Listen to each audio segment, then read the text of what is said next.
Hello बच्चों। आज मैं हिंदी व्याकरण शुरू करने जा रहा हूँ।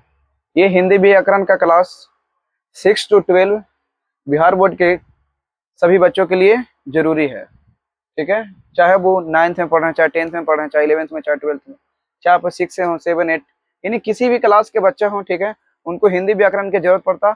और हिंदी व्याकरण को जो पहला चैप्टर शुरुआत करते हैं, उस चैप्टर का नाम है भाषा, बोली और व्याकरण। इसमें समझिए भाषा, ठीक है। तो भाषा होता क्या है? तो भाषा मतलब कि एक माध्यम है, ठीक है, जिससे कोई भी इंसान अपना विचार और भावना दूसरे व्यक्ति के सामने यानी दूसरे इंसान के सामने प्रकट करता हो। ठीक है। बोली होता है, तो बोली होता है क्या? बोली उसे हम लोग बोलते हैं जो घर पर हम लोग बोलते हैं, जो, ठीक है, यानी घर पे बोली चाली जाने वाली जो भाषा आपका, वो बोली है। और व्याकरण, व्याकरण होता क्या है? तो व्याकरण एक ऐसा शास्त्र है, ठीक है, जिसके द्वारा हम लोग को शुद्ध शुद्ध पढ़ना, बोलना और लिखना सिखाया जाता है, वो व्याकरण है। अब देखिए कि भाषा मतलब कि हम लोग समझेंगे भाषा होता क्या है, तो पता चल गया। तो ये चैप्टर का हेडिंग था, ठीक है, जिसके बारे में हम आपको समझा दिए। अब भाषा होता है क्या, वो डिटेल से देखिएगा, भाषा के प्रकार देखेंगे, ठीक है, अब वो किस माध्यम से ट्रांसफर होता है। तो सबसे पहले देखिए भाषा, भाषा होता क्या है? तो देखेंगे भाषा होता क्या है, ठीक है। जब व्यक्ति एक व्यक्ति जब एक व्यक्ति दूसरे व्यक्ति के सामने, दूसरे व्यक्ति के सामने अपना विचार और भावना, विचार और भावना, जब एक व्यक्ति दूसरे व्यक्ति के सामने अपना विचार और भावना जिस माध्यम से जिस माध्यम से प्रकट करता है, उसे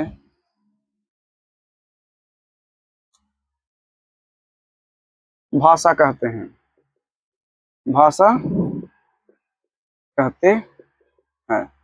अब ध्यान दीजिएगा, ठीक है, एक व्यक्ति, तो एक साइड एक व्यक्ति होंगे, एक साइड दूसरे व्यक्ति होंगे, ठीक है। तो भाषा क्या होता है कि एक व्यक्ति का जो विचार है, यानी मेरे अंदर जो विचार है, ठीक है, जो मेरा इमोशन यानी जो भावना है, ठीक है, वो दूसरे व्यक्ति के सामने यानी सामने वाले जो व्यक्ति हैं, उनके सामने हम लोग जो प्रकट करते हैं, ठीक है। तो प्रकट करने का जो माध्यम है, ठीक है, उस माध्यम को हम लोग क्या बोलते हैं? भाषा बोलते हैं। यानी कोई ना कोई माध्यम हो गया, तो बोलकर आप प्रकट कीजिएगा या तो लिखकर प्रकट कीजिएगा। और जो नहीं बोलकर और लिखकर प्रकट करने में सक्षम है, ठीक है, वो संकेत के माध्यम से, इशारा के माध्यम से प्रकट करते हैं। तो इसी को हम लोग क्या बोलते हैं? भाषा। अब भाषा तो आप लोग समझ लिए, ठीक है, कि एक व्यक्ति अपना विचार और भावना, तो ये याद रखिएगा कि जब भी मतलब एक दो व्यक्ति का होना जरूरी है भाषा के लिए। अगर दो व्यक्ति नहीं होंगे तो फिर भाषा का उपयोग संभव नहीं है। यानी दो व्यक्ति होंगे, अब प्रकट क्या किया जाएगा? तो एक आदमी के अंदर जो विचार, हमारे अंदर जो विचार रहेगा, जो मेरा भावना है, वही तो हम प्रकट करेंगे दूसरे व्यक्ति के सामने। तो याद रखिएगा, परिभाषा उतना हार्ड नहीं है, ठीक है। दो व्यक्ति यहाँ पे रखिएगा, ठीक है, एक व्यक्ति हो गया, सेकंड ये। तो एक व्यक्ति जो है, ठीक है, दूसरे व्यक्ति के सामने क्या प्रकट कर रहे हैं? तो क्या प्रकट करना? अपना विचार और भावना, यानी मेरे अंदर जो विचार है, जो भावना है, वो दूसरे व्यक्ति के सामने प्रकट करेंगे, ठीक है। उसी भावना को प्रकट करने के लिए माध्यम चाहिए, ठीक है। अब माध्यम नहीं रहेगा तो प्रकट नहीं होगा। तो जिस माध्यम से हम लोग प्रकट करेंगे, उसी को हम लोग क्या बोलते हैं? भाषा कहते हैं। अब भाषा में किसी को डाउट नहीं रहा होगा, ठीक है। अब देखेंगे भाषा के हम लोग प्रकार, तो लिखेंगे भाषा मुख्य रूप से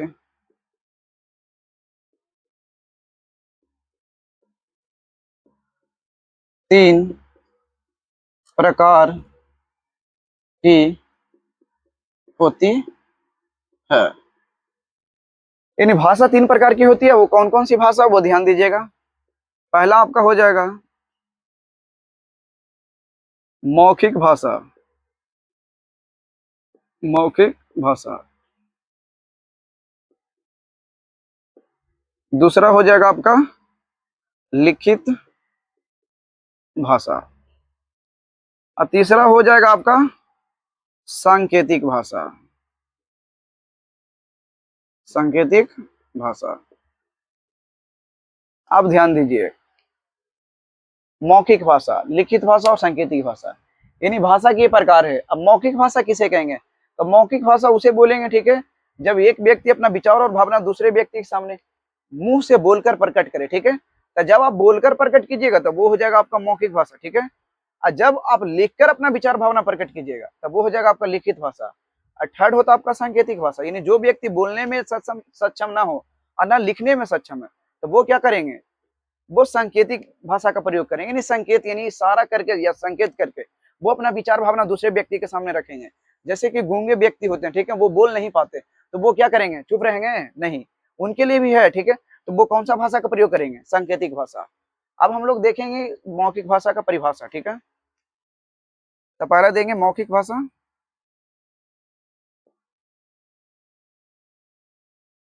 देकर डैश देंगे मौखिक भाषा। तो मौखिक भाषा होता क्या है, तो लिखेंगे जब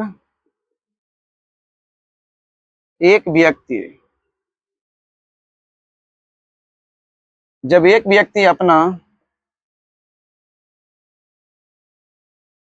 विचार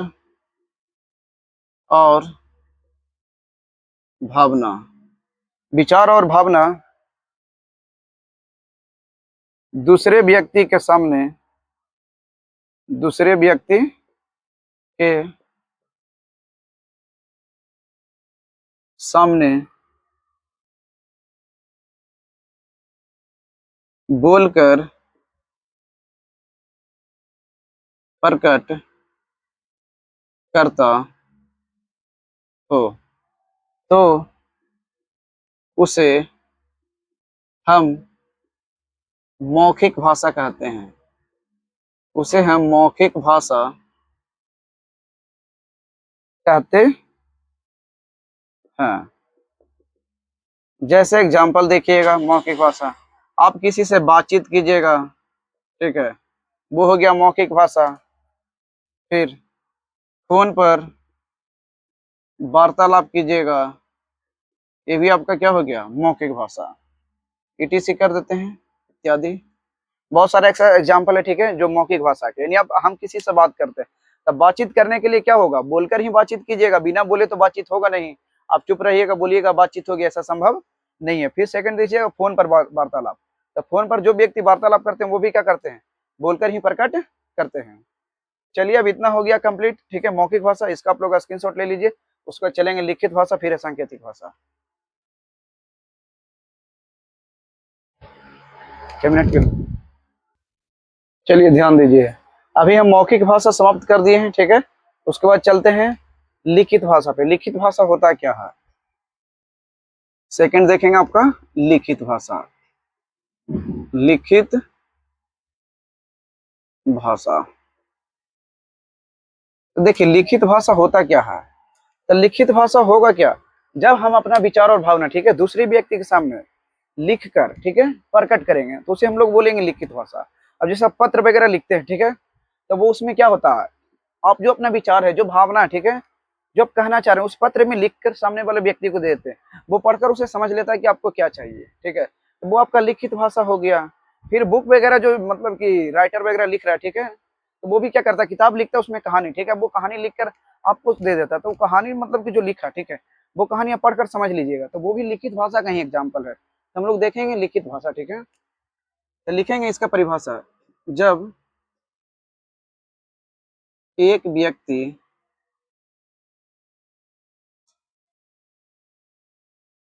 अपना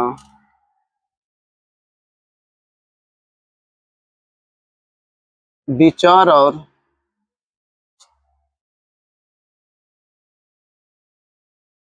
भावना दूसरे व्यक्ति के सामने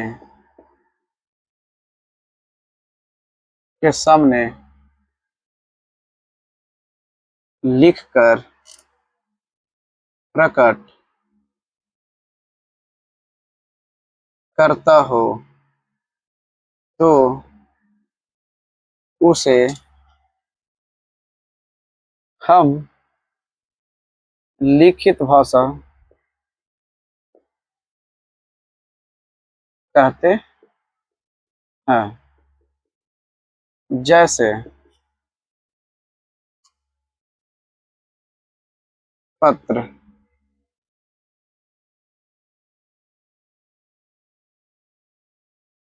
समाचार पत्र, पुस्तकें आदि। अब ध्यान दीजिएगा लिखित भाषा, ठीक है। यानी लिखित भाषा में क्या होता है कि एक व्यक्ति अपना विचार और भावना दूसरे व्यक्ति के सामने, ठीक है, लिखकर प्रकट करते हैं, तो उसे हम लोग लिखित भाषा बोलेंगे। जैसे कि इसमें बोले पत्र, पत्र वगैरह हम लोग लिखते हैं क्या, तो पत्र में अपना विचार और भावना ही प्रकट करते हैं। फिर सेकंड देखिएगा समाचार पत्र यानी न्यूज़पेपर, तो न्यूज़पेपर में क्या होता है, जो न्यूज़पेपर, ठीक है, लिखता है, तो वो लिखता है क्या, उसमें मतलब जो उसका विचार है, जो भावना, ठीक है, वो सबको दिखाना चाह रहा था, दिखाने के लिए वो जो माध्यम उपयोग किया, ठीक है, वो लिखित भाषा का सोर्स प्रयोग कर रहा है।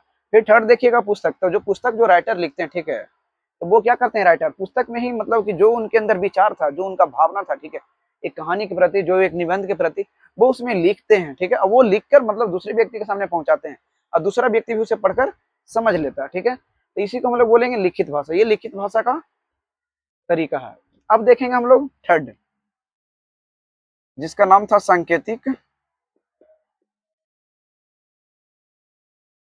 भाषा, डैश देंगे। सांकेतिक भाषा क्या होता है, अब बताए थे हम कि ठीक है, जिनको पढ़ने आ गया तो वो मतलब कि बोलकर प्रकट कर रहे हैं, जिनको लिखने आया वो लिखकर प्रकट कर रहे हैं। लेकिन जो एक व्यक्ति, ठीक है, ये दोनों में से कुछ भी नहीं जानता, यानी जिनको ना पढ़ने आ रहा ना लिखने आ रहा, ठीक है, वो व्यक्ति क्या करेंगे, तो वो व्यक्ति सांकेतिक भाषा का प्रयोग करेंगे। जैसे कि गूंगे लोग होते हैं, ठीक है, ठीक है, वो क्या करते हैं, उनको बोलने में थोड़ा सा दिक्कत होता है, वो बोल नहीं पाते ना सुन पाते, तो उनके लिए ये दोनों भाषा काम नहीं करेगा, तो वो किस भाषा का प्रयोग करेंगे, सांकेतिक भाषा का। तो देखते हैं हम लोग सांकेतिक भाषा का परिभाषा।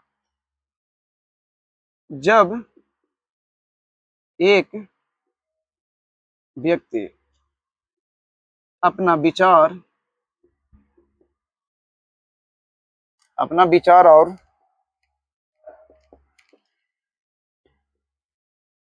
भावना दूसरे व्यक्ति के सामने सामने संकेत या इशारा के द्वारा प्रकट करता हो तो उसे सांकेतिक भाषा कहते हैं। अब इसका देखिएगा उदाहरण, तो सांकेतिक भाषा का उदाहरण, सांकेतिक भाषा का प्रयोग कौन कौन लोग करेंगे, तो सांकेतिक भाषा का प्रयोग वही लोग करेंगे, ठीक है, जिनको थोड़ा सा बोलने में दिक्कत होता है या तो लिखने में दिक्कत हो रहा है। जैसे कि बोलें कि गूंगे व्यक्ति जो होंगे, ठीक है, गूंगे व्यक्ति का बातचीत, ठीक है, अब कुछ ट्रैफिक पुलिस होते हैं वो भी इसका संकेत का प्रयोग करते हैं, जैसे गाड़ी वगैरह वहां से क्रॉस कर रहा था तो वो हाथ देकर इस तरह से आगे बढ़ने के लिए बोलते हैं, तो वो भी एक संकेत है, ठीक है, वो बोल नहीं पाते उसमें। तो ट्रैफिक पुलिस का इशारा, ईटीसी कर देंगे इत्यादि, ठीक है।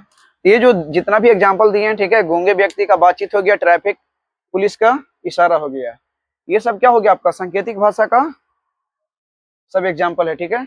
अब सांकेतिक भाषा, तो ये भाषा का प्रयोग वही लोग करेंगे, ठीक है, जिनको इशारा से काम चला जाता है। कहा जाता है कि सांकेतिक भाषा का प्रयोग हर जगह नहीं होता, ठीक है, कहीं कहीं इसका गलत मतलब ही निकल जाता है। आंख मारना का मतलब होता है कहीं जगह इशारा करना, ठीक है। अब कहीं लोग मतलब आंख मार दीजिएगा तो वहां पे मतलब कि लड़ाई झगड़ा का भी कारण बन सकता है, ठीक है। अब यहाँ पे अंगूठा दिखाना ये भी एक इशारा है, ठीक है, तो अंगूठा दिखाने का मतलब हमारे देश में इनकार करना होता है, लेकिन वही अंगूठा दिखाना देखिएगा दूसरे देश में, वहाँ पे क्या कर लेंगे लोग, मतलब कि आपको सपोर्ट कर रहे हैं तो वो अंगूठा दिखाएंगे। तो कहा जाता है कि सांकेतिक भाषा का प्रयोग कहीं कहीं इसका मतलब यूज करने से, प्रयोग करने से इसका गलत भी मतलब निकल जाता है कुछ कुछ केस में। तो ये ध्यान दीजिएगा कि लिखित भाषा हो गया और मौखिक भाषा, ये दोनों भाषा ज्यादा प्रचलित है, सांकेतिक भाषा उतना प्रचलित नहीं है, लेकिन हम लोग पढ़ लिए तीनों। अब इस दोनों का मतलब स्क्रीनशॉट ले लीजिए, उसके बाद आगे देखते हैं इसमें।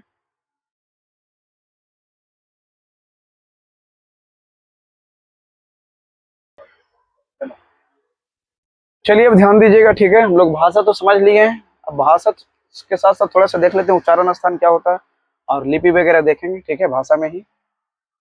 उच्चारण स्थान। उच्चारण स्थान होता क्या है, ठीक है, ये देखिएगा। तो हम लोग मौखिक भाषा के लिए, ठीक है, मौखिक भाषा के प्रयोग के लिए, ठीक है, यानी मौखिक भाषा के उच्चारण के लिए मुख के जिन भागों का हम लोग प्रयोग करते हैं उस भाग को क्या बोलते हैं हम लोग, उच्चारण स्थान। जैसे कि का बोलने के लिए आप लोग कंठ का प्रयोग कर रहे हैं, ठीक है, ता बोलने के लिए दांत का, पा बोलने के लिए ओष्ठ का, ये सब क्या है आपका उस वर्ण का उच्चारण स्थान है। तो हम लोग देखेंगे उच्चारण स्थान, ठीक है, उच्चारण स्थान होता क्या है, तो लिखेंगे मौखिक भाषा के लिए, मौखिक भाषा के लिए, मुख्य के जिन भागों, जिन भागों को मौखिक भाषा के लिए मुख्य के जिन भागों का प्रयोग करते हैं, करते हैं, उन भागों को उच्चारण स्थान कहते हैं। जैसे देखिएगा एग्जांपल्स, क, ख, ग, घ, ङ। क ख ग घ, ये सबको बोलने के लिए हम लोग उच्चारण स्थान कौन सा है, कंठ का प्रयोग कर रहे हैं, ठीक है। उसी तरह से रहेगा आपको त, थ, द, ध, न। ता था दा था ना के प्रयोग के लिए हम लोग किसका प्रयोग कर रहे हैं, ठीक है, तो दांत के लिए प्रयोग कर रहे हैं, दांत हो गया। अब ऐसा बहुत सारा है, ठीक है, आपका दांत हो गया। फिर इसके अलावा प, फ, ब, भ, म, ये सब बोलने के लिए आप लोग ओष्ठ का प्रयोग कर रहे हैं, ओष्ठ का। अब जैसे कि का बोलना है, ठीक है, तो का आपका साउंड निकल रहा है कहाँ से, तो का उच्चारण कंठ से हो रहा है, ठीक है। तो जो जहां से जिसका उच्चारण स्थान हो रहा है, ठीक है, वही क्या कहलाएगा, उच्चारण स्थान। तो ये बोलने के लिए आप जब प्रयोग करें, ठीक है, तब यहाँ पे मौखिक भाषा हम लिखे, मौखिक भाषा ना कि लिखित भाषा, यानी मौखिक भाषा के लिए मुख के जिन भागों का प्रयोग करते हैं उन भागों को उच्चारण स्थान कहते हैं। चलिए ध्यान दीजिएगा, ठीक है, यानी उच्चारण स्थान होता क्या था, मौखिक भाषा के लिए मुख के जिन भागों का हम लोग प्रयोग करते हैं उन भागों को क्या बोलते हैं, उच्चारण स्थान। जिसमें बोले क, ख, ग, घ, अंग, ठीक है, ये सब जितना सारा, ठीक है, जो लेटर है, मतलब कि उसका उच्चारण स्थान किससे हो रहा है, कंठ से। यानी कंठ का प्रयोग करिएगा तब ये सब बोल पाइएगा, अगर कंठ का प्रयोग नहीं कर पाते तो नहीं बोल पाइएगा। फिर हो गया त, थ, द, ध, न, ये सब बोलने के लिए देखिएगा, ता बोलिएगा तो आपका जो दांत है वो सट रहा है, ठीक है।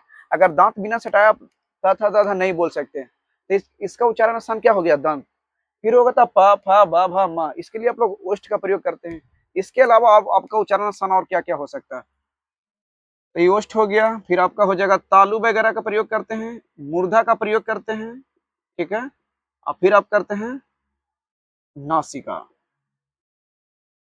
यानी नाक, ठीक है। अब देखिए आप लोग का कौन कौन सा उच्चारण स्थान, तो देखिए मुख के जिन जिन भागों का, ठीक है, तो मुख का कौन कौन भाग, कंठ हो गया आपका, दांत हो गया, ओष्ठ हो गया, तालु हो गया, मूर्धा हो गया और नासिका। तो ये सब जितना सारा भाग है, ठीक है, यही सब क्या है, उच्चारण स्थान है, ठीक है। अगर ये सब भाग अगर आपके शरीर से निकाल दिया जाए तो आप बोल ही नहीं पाइएगा कोई भी शब्द, ठीक है। तो उच्चारण स्थान का भी मतलब कि हमारे शरीर में ये सब भाग का भी बहुत जरूरी है, ठीक है। अगर इसमें एक भी चीज का कमी हो जाएगा तो हम लोग बोल नहीं पाएंगे। आप देखेंगे हम लोग उच्चारण स्थान के बाद लिपि, लिपि होता क्या है, ठीक है, तो लिपि देखेंगे लिपि है क्या। तो लिपि एक संकेत या चिन्ह है, ठीक है, जिसके प्रयोग से हम लोग मतलब ये सब जो शब्द वगैरह लिखते हैं, ठीक है। यहाँ पे लिखेंगे लिपि होता क्या है, तो लिखेंगे लिखित भाषा के लिए प्रयुक्त होने वाली ध्वनियों, होने वाली ध्वनियों के के लिए जो संकेत या चिन्ह का प्रयोग करते हैं उसे हम लिपि कहते हैं। यानी कहने का मतलब बिना लिपि के, ठीक है, आप लिखित भाषा का प्रयोग नहीं कर सकते। यानी लिखित भाषा लिखने के लिए आपको लिपि की आवश्यकता होती है। अब देखिएगा कुछ कुछ भाषा, ठीक है, उसका कौन कौन सा लिपि है। जैसे कि हम लोग पढ़ते हैं हिंदी, ठीक है, हिंदी पढ़ रहे हैं, ठीक है, फिर और हो गया संस्कृत। ये दोनों के लिए हम लोग देवनागरी लिपि का प्रयोग करते हैं, देवनागरी लिपि। फिर देखिएगा अंग्रेजी, तो अंग्रेजी के लिए हम लोग रोमन लिपि का प्रयोग करते हैं, रोमन लिपि। फिर पंजाबी होता है, ठीक है, तो पंजाबी के लिए हम लोग गुरुमुखी लिपि का प्रयोग करते हैं। फिर आपका हो गया उर्दू, तो उर्दू के लिए जो लिपि का प्रयोग किया जाता है उसका नाम है फारसी, ठीक है। इसके अलावा फिर हो जाता है आपका बहुत सारा है, ठीक है, तो इतना याद रखिएगा जनरली। तो देखिए लिखित भाषा के लिए प्रयुक्त होने वाली ध्वनियों के लिए जो हम लोग संकेत या चिन्ह का प्रयोग करते हैं उसे हम लिपि कहते हैं। यानी बिना लिपि का आप कोई भी शब्द, ठीक है, कोई भी मतलब कि वाक्य बना नहीं सकते हैं। अब लिपि में हम लोग देख लिए कि हिंदी और संस्कृत का दोनों का एक ही लिपि है जिसका नाम है देवनागरी। फिर अंग्रेजी के लिए, तो अंग्रेजी के लिए जो प्रयुक्त लिपि होता है उसका नाम है रोमन लिपि। अब पंजाबी, तो पंजाबी के लिए गुरुमुखी, उर्दू के लिए फारसी। तो ध्यान रखना अपना हिंदी और संस्कृत, ठीक है। अब देखिए इतना हो गया कंप्लीट, तो इसको स्क्रीनशॉट ले लीजिए, उसके बाद आगे देखते हैं। चलिए ध्यान दीजिए, हम लोग भाषा भी कंप्लीट कर चुके हैं, ठीक है। उसके बाद देखेंगे बोली। बोली होता क्या है, ठीक है, तो बोली कोई बड़ा चीज नहीं है। जब आप लोग भाषा समझ चुके हैं, ठीक है, तो भाषा हर जगह एक जैसा प्रयोग होगा, लेकिन बोली में थोड़ा सा चेंजिंग देखने को मिलता है। जैसे जो चीज बोलना है, ठीक है, भाषा, तो भाषा का हम लोग बोल देंगे तुम्हारा नाम क्या है, ठीक है, या आपका नाम क्या है, तो ये एक भाषा हो गया। लेकिन जब हम इसी को तोड़ मरोड़ के दूसरे तरीके से बोलेंगे, ठीक है, तो वो आपका कहलाएगा बोली। जैसे बोलेंगे तुहर का नाम हो, ठीक है, तुहर का नाम हो, तो ये क्या हो गया आपका बोली। या तुहार का नाम हो, ठीक है, या राउर का नाम भइल, ठीक है, या रउआ के का नाम है, ठीक है, अहाँ के की नाम है। ये सब जितना भी चीज है ये सब क्या है आपका बोली। तब बोली कहा जाता है कि हर 20-25 कोस की दूरी पे, ठीक है, ये चेंज होते रहेगा। यानी आज यहाँ पे हम कुछ और बोल रहे हैं, ठीक है, यहाँ से 20-25 कोस, ठीक है, 10-20 किलोमीटर दूर जाइएगा तो वहाँ पे इसी वर्ड को दूसरे तरीके से बोलेंगे, नाम ही आपका पूछेंगे, लेकिन तरीका वहाँ पे बदल जाएगा। जो ही तरीका बदल रहा है, ठीक है, उसी को हम लोग क्या बोलेंगे, बोली। यहाँ पे बोली का परिभाषा ध्यान दीजिएगा, ठीक है। घरेलू, घरेलू, घरेलू बोल चाल की भाषा, बोल चाल की भाषा को बोली कहते हैं। यानी घरेलू बोलचाल की भाषा को हम लोग क्या कहते हैं, बोली। या कहने का मतलब, या कह सकते हैं कि घर पर बोली जाने वाली भाषा भाषा को हम बोली कहते हैं। अब बोली थोड़ा एग्जांपल देख लीजिएगा बोली का। जैसे हम पूछ रहे हैं तुम्हारा नाम क्या है, तो ये हो गया आपका भाषा। क्या हो गया, भाषा। तुम्हारा नाम क्या है, ये साहित्य का भाषा है, साहित्य का भाषा। अब इसी को देखिएगा दूसरे तीसरे तरीके से बोला जाएगा, ठीक है। तो जो दूसरा तीसरा तरीका हम लोग प्रयोग कर रहे हैं, ठीक है, वही तरीका क्या कहलाएगा आपका बोली। जैसे देखिएगा इसी को हम लोग बोलेंगे तुहार का नाम हो, का नाम हो। फिर राउर का नाम भइल, राउर का नाम भइल। चाहे रहेगा अहाँ के की नाम छै, अहाँ के की नाम छै। अब देखिए यहाँ पे साहित्य का भाषा क्या हो गया, तुम्हारा नाम क्या है, ये है साहित्य का भाषा, ठीक है। यानी हर जगह जाइएगा तो जनरली तुम्हारा नाम क्या है ये पूछा जाएगा। बट लेकिन देखिए जो बोली होता था, बोली में इसमें क्या है, त्योहार का नाम हो, तो ये 20-25 कोस की दूरी पे जाइएगा तो ये आपका चेंज हो जाएगा, ठीक है। कौन? भाषा, ठीक है, भाषा नहीं बोली, भाषा तो हर जगह सेम ही रहेगा। अब इस सेकंड देखिए एग्जांपल, राउर का नाम भइल, ठीक है, तो बोलने का तरीका, यानी पूछा जा रहा आपका नाम ही, लेकिन देखिए तरीका बदल रहा, तो ये तरीका किसके कारण बदल रहा? भाषा के कारण नहीं, भाषा का एक ही भाषा है, ठीक है, भाषा का सही हर जगह सेम ही मिलेगा। लेकिन यहाँ पे देखिए जो बोली है, बोली हम बोलेंगे 20-25 कोस की दूरी पर बोली हमेशा क्या होते रहता है, बदलते रहेगा। अब इसी को देखिए अहाँ के की नाम है, यानी दूसरे जगह आप जा रहे हैं तो आपसे सवाल पूछ रहा नाम ही, लेकिन पूछने का तरीका बदल रहा। तो ये जो तरीका बदल रहा है इसी को हम लोग बोलते हैं बोली, बोली के कारण ये तरीका बदलता है। तो देखिए आपका भाषा भी कंप्लीट हो चुका है, बोली भी कंप्लीट हो गया, अब बच रहा है मेरा व्याकरण। व्याकरण बहुत जरूरी है, ठीक है, अगर व्याकरण की जानकारी नहीं होगा तो समझिए फिर कुछ भी नहीं होगा। तो देखेंगे अब लास्ट, जिसका नाम है व्याकरण। चलिए अब देखिएगा व्याकरण होता क्या है। तो व्याकरण किसे कहेंगे? तो व्याकरण हम लोग बोल सकते हैं कि व्याकरण से हम लोग जो भी गलतियां करते हैं हिंदी बोलने में, चाहे पढ़ने में, ठीक है, चाहे लिखने में, वो हमसे गलतियां ना हो इसीलिए हम लोग व्याकरण का प्रयोग करते हैं, ठीक है। अब हिंदी व्याकरण पढ़ रहे हैं तो हिंदी में ही गलतियां हमसे होती है, लिखने में कभी गलतियां हो जाती है, कभी बोलने में गलती होता है, कभी सुनने में हो जाता है गलती। तो ये सब गलती को सुधारने के लिए हम लोग व्याकरण पढ़ते हैं, ठीक है। तो बोल सकते हैं कि व्याकरण का परिभाषा इसी से रिलेटेड कुछ मिलता जुलता होगा। अब देखिए वो क्या होगा व्याकरण की परिभाषा, तो हम लोग बोलेंगे व्याकरण एक ऐसा शास्त्र है जो हमें शुद्ध शुद्ध बोलना और पढ़ना, बोलना और पढ़ना सिखाता है। यानी जब आपको हिंदी व्याकरण की जानकारी हो जाएगी, ठीक है, तो आप क्या करिएगा, शुद्ध शुद्ध बोलना, शुद्ध शुद्ध पढ़ना, ठीक है, और शुद्ध शुद्ध लिखना सीख जाइएगा। अब जैसे कुछ एग्जाम्पल है, ठीक है, यहाँ पे देखिएगा,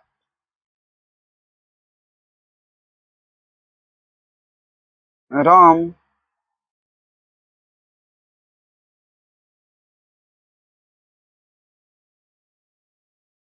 धाम खा रहा है, राम धाम खा रहा है। अब देखिए राम धाम खा रहा है, तो राम देखिए धाम क्या होता है, धाम कोई वर्ड है, ठीक है, ये वर्ड नहीं है, कोई शब्द ही नहीं है। तब यहाँ पे देखिए राम क्या खा रहा, तो राम यहाँ पे कुछ खाने वाला वस्तु का नाम रखिएगा, राम आम खा रहा। तो राम आम खा रहा, तो देखिए इसमें राम आम खा रहा, तो इसमें मतलब ये जो वाक्य आपका लिखा हुआ है ये क्या है, सही है, राम आम खा रहा है। अब देखिए सेकेंड एग्जाम्पल लिखेंगे, आप किताब पढ़ रहा है। अब देखिए सेकंड, तो सेकंड में एग्जांपल लिखें आप किताब पढ़ रहा है। अब ऐसा हो सकता है कि आप किताब पढ़ रहा है, ये सेंटेंस देखिए पढ़ रहे हैं तो इसको पढ़ने में थोड़ा सा अजीब नहीं लग रहा है, यानी ये जो सेंटेंस हम लिखे, ठीक है, ये सेंटेंस गलत लिखे, इसका उच्चारण सही क्या होगा, आप किताब पढ़ रहे हैं, आप किताब पढ़ रहे हैं। तो ये सब जानकारी आपको किससे मिलेगा, ये हिंदी व्याकरण से ही मिलेगा। तो जब तक आप पूरा व्याकरण नहीं पढ़िएगा तब तक इसकी जानकारी नहीं मिलेगा। अब इतना का स्क्रीनशॉट ले लीजिए, इसके बाद थोड़ा सा और बच रहा है वो देखते हैं इसका प्रकार।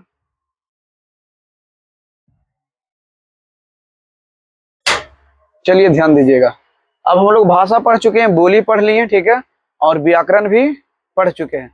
अब व्याकरण का थोड़ा सा जो प्रकार है वो प्रकार देख लीजिए होता क्या, ठीक है। तो व्याकरण के को चार भागों में, चार भागों में बांटा गया है।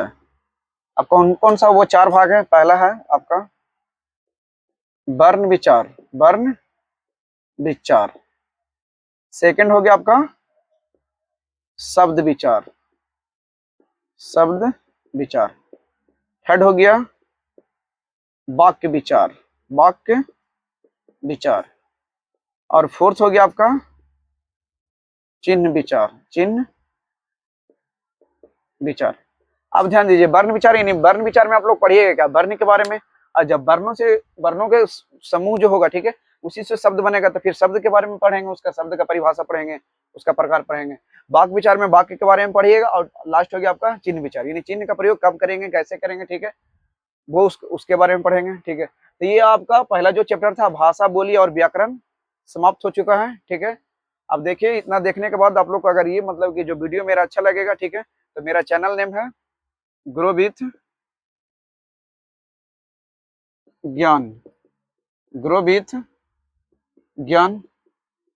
इस चैनल को आप लोग सब्सक्राइब कीजिएगा, शेयर कीजिएगा, और वीडियो को ज़्यादा से ज़्यादा होगा कोशिश कीजिएगा लाइक करने के लिए, ठीक है। तो इससे हमको मोटिवेशन मिलेगा, तो हम और आगे आप लोग के लिए वीडियो बनाते रहेंगे ऐसे ही।